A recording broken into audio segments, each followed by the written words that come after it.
Olá, tudo bem? Sejam todos bem-vindos à nossa aula de hoje. Essa é a formação geral básica da segunda série. Eu sou Jamaica Kelly, professora de Geografia, e a nossa aula de hoje é Formação das Populações e Sociedade das Américas, ok? Vamos à nossa aula? Bem, para começar falando sobre a formação da população e sociedade das Américas, nós vamos falar sobre povoamento e colonização, conforme está aqui no texto. Vamos lá?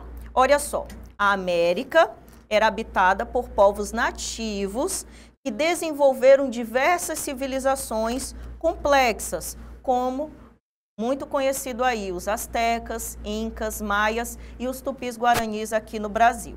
Só lembrando, pessoal, que essa população, ela passou a ser chamada de povos pré-colombianos, que vocês podem acompanhar na nossa aula sobre colonização da América, acessando a plataforma, ok? Vamos voltar aqui então? Nas Américas viviam aí entre 40 e 60 milhões de pessoas, segundo estimativas mais recentes. O mais interessante é que essas pessoas, esses povos, falavam cerca aí de 1.200 idiomas diferentes, pessoal. Olha a quantidade, 1.200 idiomas diferentes, agrupados aí em 120 famílias linguísticas. Aqui nós temos uma imagem do que vai representar um pouco aí desse povo, tá? Aqui na imagem 1, a gente vai observar, por exemplo, na legenda o seguinte: os astecas viviam no México, os maias habitavam a Guatemala e os incas aí poderiam ser encontrados no Peru e também no Chile.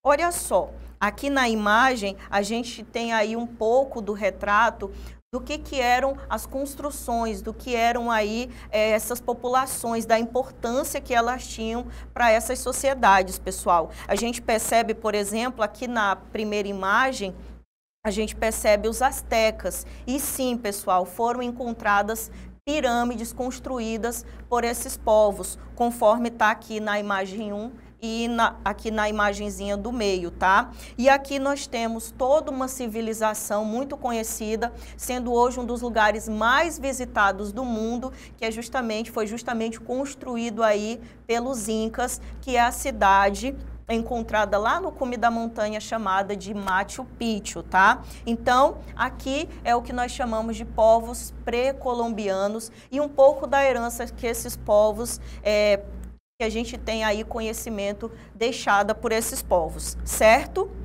Bom, aqui tem uma imagem, a nossa imagem 2, que vai retratar um pouco do que é a nossa aula de hoje, tá? A formação da população, a formação dessas sociedades aqui na América. Essa imagem aqui, ela é uma ilustração de 1888. E olha que interessante, pessoal. Ela vai retratar algumas das etnias encontradas aqui na América. Olha que interessante. A gente tem diversas populações, a gente tem diversas etnias e só lembrando, pessoal, que cada uma tinha o seu idioma. Isso é o mais interessante de tudo, ok? Como podemos observar, toda a transformação, toda a formação da população e da sociedade aqui na América vai ser influenciada pela chegada dos europeus, pela chegada dos colonizadores. Vamos observar aqui no texto comigo? O ponto diz assim, chegada dos europeus, tá? E nós vamos observar aqui algumas dessas características e vamos ler aqui, pessoal, para a gente poder entender, tá? Então, chegada dos europeus marcou o início da colonização, como eu falei antes, e também do processo de miscigenação, que nada mais é do que a mistura. Mas por que ocorreu essa mistura, professora? Vamos para o segundo ponto. A colonização europeia envolveu a exploração de recursos naturais, a imposição de sistemas políticos e também sociais e o ponto que vai influenciar toda essa formação, a disseminação de línguas, culturas europeias, principalmente quando a gente fala na religião, ok? Bem, outro ponto diz assim, a escravidão africana foi também uma das principais formas de exploração e também opressão, o que contribuiu para a formação de uma população também afrodescendente nas Américas. A gente sabe que durante o processo de colonização, a gente pode até citar o caso dos portugueses, que trouxeram escravos vindos lá da África. Então, tudo isso contribuiu para esse processo de miscigenação que a gente viu lá no primeiro ponto, ok? Bem, para concluir essa parte de formação da população, a gente também tem um ponto importante que contribui, que foi a imigração. A gente tem o processo de imigração asiática e também dos europeus, tá?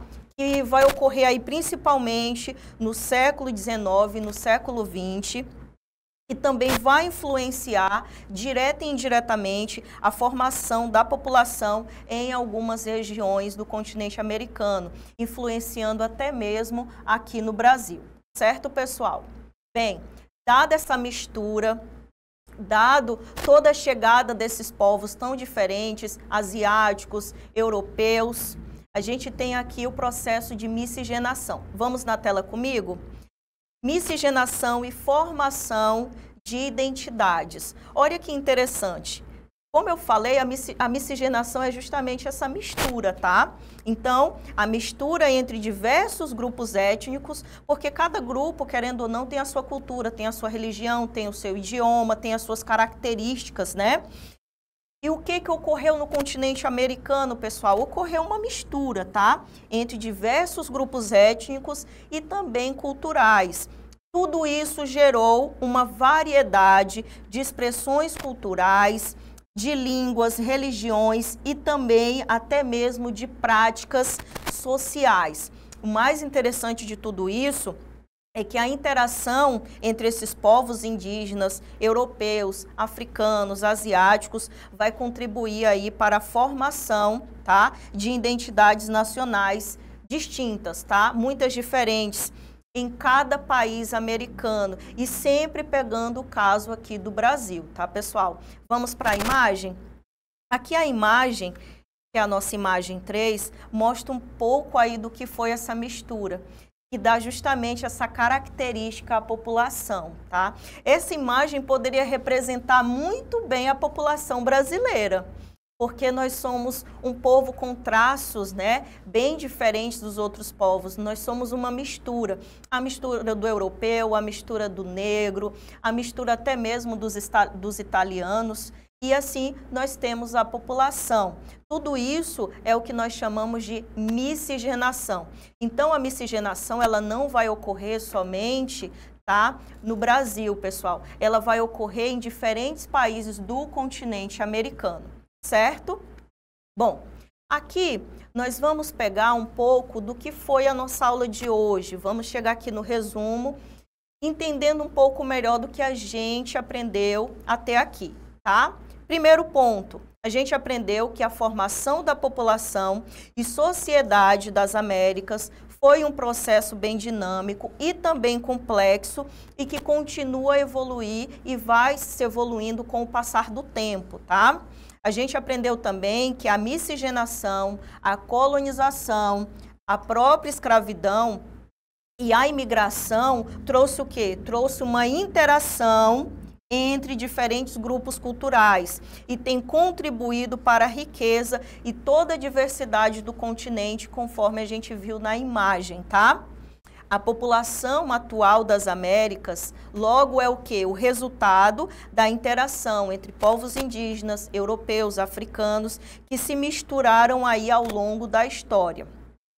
Essa mistura, pessoal, eu vou até destacar aqui, tá? Ela não se limita apenas à aparência física, que a gente mostrou na imagem, mas também ela vai influenciar diretamente a cultura, a identidade de cada nação americana. Aqui no Brasil, eu sempre digo, nós somos um povo muito rico de cultura, certo, pessoal?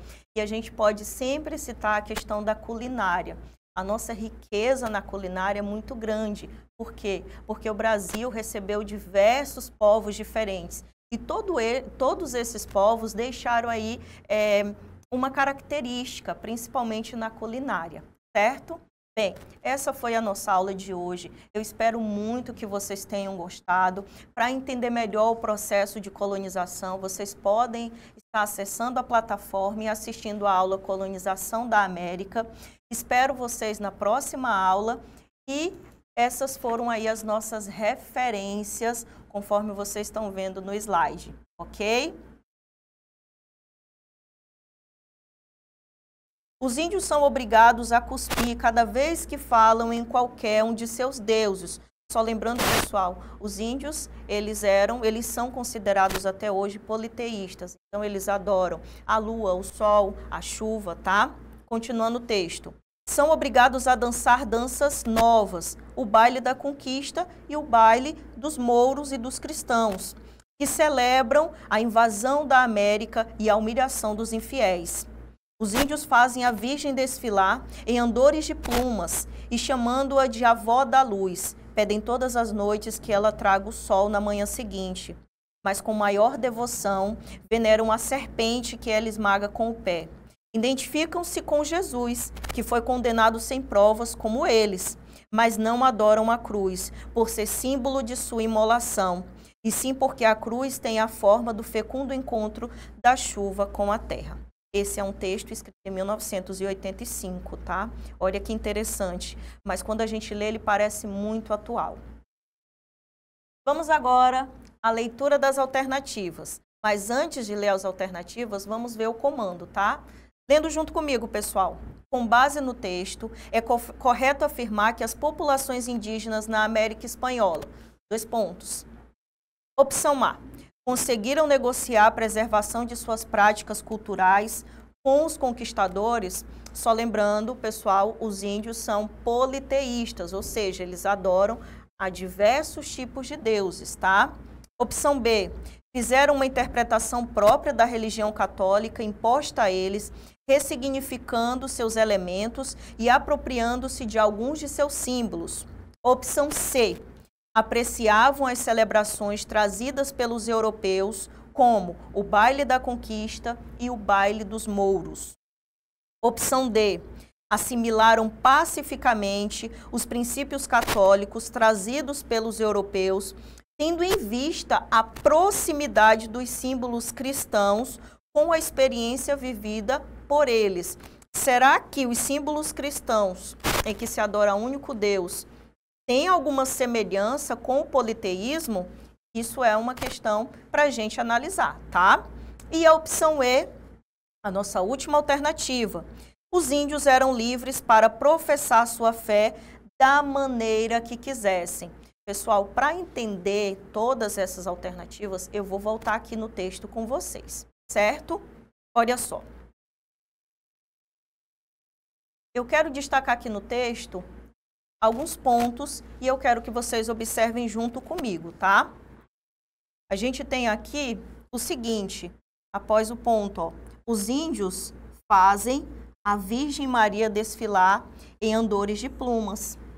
Isso daqui a gente sabe que são características da Igreja Católica, tá? Do cristianismo, principalmente aqui o catolicismo. Outra coisa também no texto diz o seguinte, ó, e chamando-a de avó da luz. Olha que interessante. Outra coisa também que os índios faziam aqui era o seguinte, pedem todas as noites que ela traga o sol. Ou seja, de alguma forma, eles absorveram a religião para si e eles estavam ressignificando justamente aqueles símbolos, né, do catolicismo, como é o caso da Virgem Maria. O mais interessante é quando o texto diz o seguinte, mas com maior devoção veneram quem? A serpente, que ela esmaga com o pé. Olha que interessante. E outra coisa, no texto diz o seguinte, identificam-se com Jesus. Por que que os índios identificavam-se aí com Jesus? Por quê? Porque ele havia sido condenado sem provas, igual a eles. Eles estavam sendo condenados sem provas. E o texto diz o seguinte, mas não adoram a cruz. Por que que os índios não adoravam a cruz? Porque a cruz era o símbolo de sua imolação, tá? E sim porque a cruz tem a forma do fecundo encontro da chuva com a terra. Olha que texto interessante. Aqui eu já destaquei algumas questões para a gente chegar na opção correta. Vamos lá? E a opção correta é a letra B. O que os índios fizeram aqui?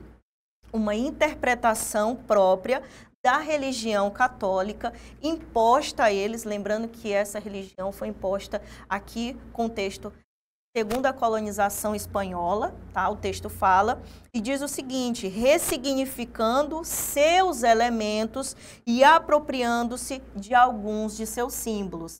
Então, a opção correta é a letra B de bola, ok? Bem, esse foi o nosso texto, essa foi a nossa questão. E foi retirado, tá, dessa referência aqui, exercício sobre a América Espanhola, toda a matéria. Espero muito que vocês tenham gostado da aula de hoje e aguardo vocês na próxima. Até mais!